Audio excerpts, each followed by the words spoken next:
In the latest episode of Ask the Underwriter, the question is, if I am short of funds to close on my mortgage, can I take a cash advance from one of my credit cards? The answer is no. Check it out.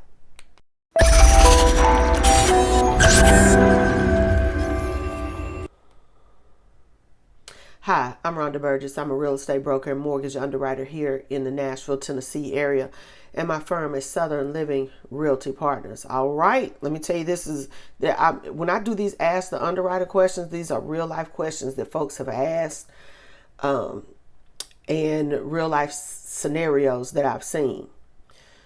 So let's talk about it.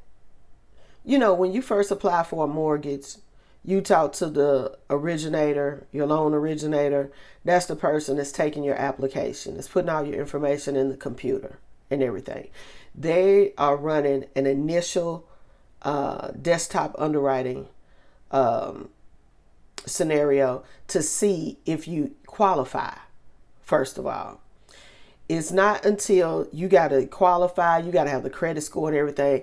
And the computer has to generally give you an accept or an okay to go forward. Then your originator gets, and their processor gets all this information from you. They get check stubs, they get W-2s, they make you sign a 4506T to get your tax return, the tax return transcript from the IRS. We want bank statements. They ask for everything, retirement statements, all that good stuff, okay? And so they package all this up, and then it comes to an underwriter. That's where your actual underwriter comes in, okay? So as an underwriter, what I'm doing is I'm double checking to see if the information they put in the computer is correct. What you need to remember is when they pulled your credit and did your application, it was that moment in time that we're looking at. So we want to know, does your employment match what was put in the computer? Do you make as much as what was put in the computer? Because a lot of times some originators, and I've done videos on this before, some originators are not that skilled or haven't had that much experience. So they may be counting, you tell them you make $20 an hour and they're just going off of 40 hours a week or whatever. And you may work 36 hours a week, or you may work 44 hours a week, or you may be paid monthly. It's a whole bunch of different ways that you can be paid, right? So we go back and we double check and we do our own calculation on your income. Okay. So, as an underwriter, we will pull credit again. We pull credit again. And like I told y'all in a very recent video, I don't know where they find stuff on these credit reports that blow my mind. I told you they found stuff. They must have went to the center of the earth and found some stuff, on even myself, when I bought houses before, because it's on another level, the credit report that we pull as the underwriter. So we also check those bank statements. We also check your contract. Yes, when you are buying a house, we want to see the contract, because we want to see what it was that the seller agreed to do for you. If the seller agreed to give you 3%, 4%, 5%, 6%, we need to see that on the contract. So we're going to calculate that in. We see the loan estimate that your loan originator gave you. So if your loan originator gave you a loan estimate saying, based on, let's say, a 5% rate or whatever, and with whatever concessions the seller was going to give you, it still had you bring in, let's say, $5,000 to the table. Okay. When everything was said and done, whether you were getting down payment assistance or not, whether you were getting a gift from a family member for closing costs or whatever, we're looking at it, and everything has to match up. That loan estimate has to match. That's what you were told you will need. So we're going to make sure that matches when we get the actual file. We're going down through here, we're checking this. Okay.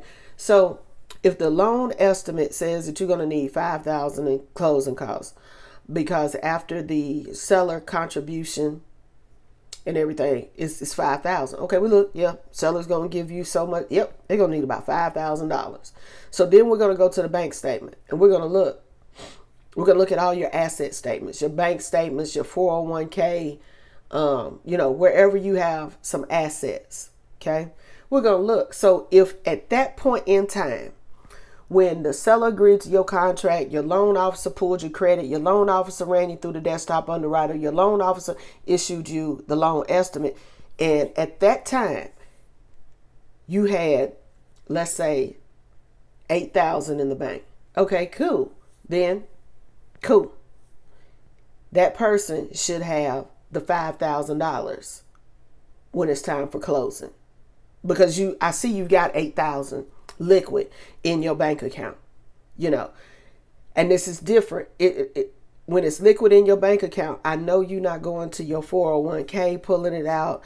I know you're not. There's no 401k loans, nothing. You had this money liquid in your account, so cool. We should be fine, because if everything else checks off, I know you, as the borrower, you should have the money to close. Okay, now let's just be honest. We know things happen. A lot of things happen. You may have had to do 2-3 home inspections, or you may have had to pay for 2 appraisals if the value didn't come in, or just life in general. Believe me, we've seen it all. People car break down between the time your contract was accepted to closing. Things happen. We understand that. But let me say this. When you get to the point of you have a closing date, and time, you're going to close Tuesday, whatever day that is, you're closing, I'm just going to pick a date. You're closing Tuesday, August the 15th at 10 o'clock. I don't even know if that fell on a Tuesday, but I'm just saying. Okay. There's going to be times, just because we approved that loan doesn't mean that we've disbursed any money. Let me say that one more time. Just because your loan is approved, no money has exchanged hands yet. Okay? So what you need to realize is that there's about 3-4 times we pull credit. The lender will pull credit. The lender's underwriter will pull credit about 3-4 times while you're just in the underwriting period. Let's say you get a contract accepted, and you're going to close in 30 days. We may pull credit 3 times, 4 times. I've seen it. Because especially if you shake it, you know what I'm saying?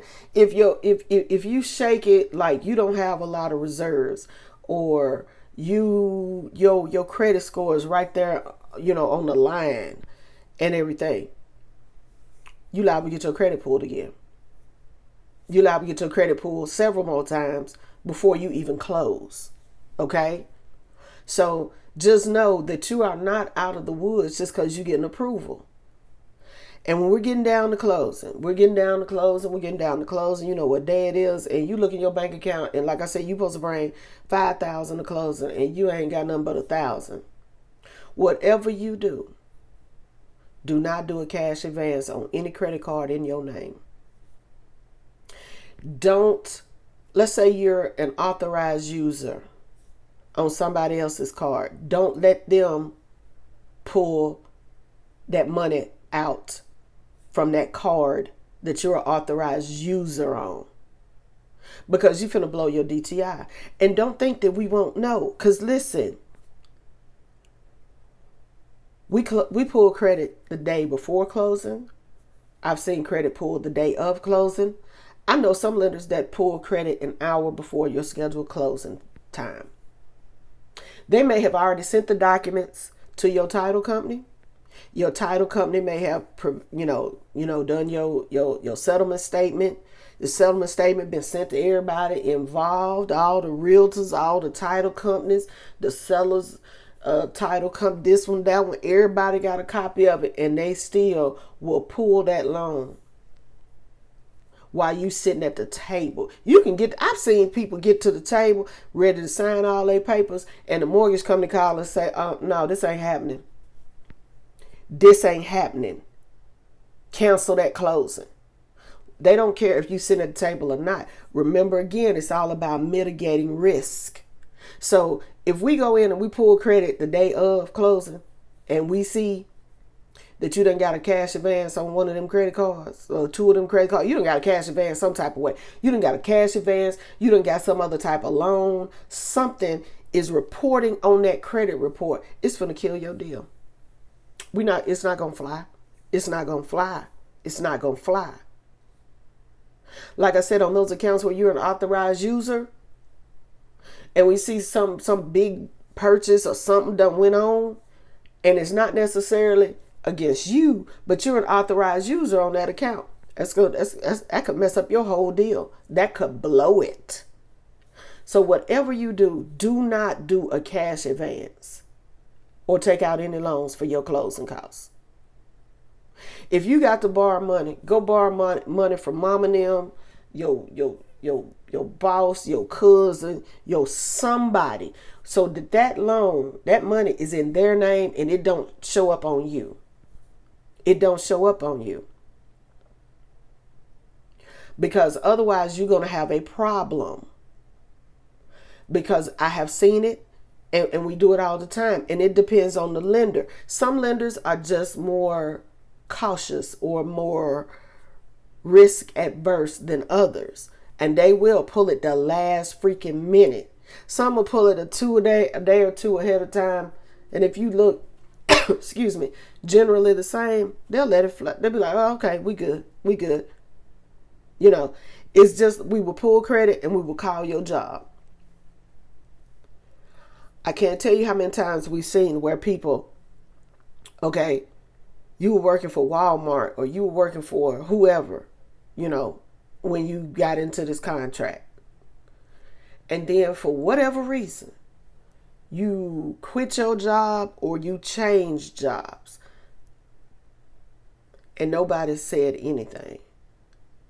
Because in your mind, oh, well, I'm still working. Yeah, you're still employed. Yeah, but it don't match what's on your application, and that's not going to work. So just make sure that you still have the same job you had when you applied for this loan, and make sure that you got the money for your closing costs. And if you don't have the money for your closing costs, you have to get it from somebody. Get it from somebody who's totally unrelated to this transaction. So if it's a husband and wife, don't let the wife go get a cash advance on her card that he's not on to bring it to closing. No, y'all need to get that money from somebody else. Don't mess up your credit. Don't mess up your debt to income, because that can blow your entire deal. Again, my name is Rhonda Burgess, and I'm a real estate broker and mortgage underwriter here in Nashville, Tennessee. If this video has been of help to you, please give it a thumbs up and consider subscribing to the channel. Thank you, and as always, have a blessed day.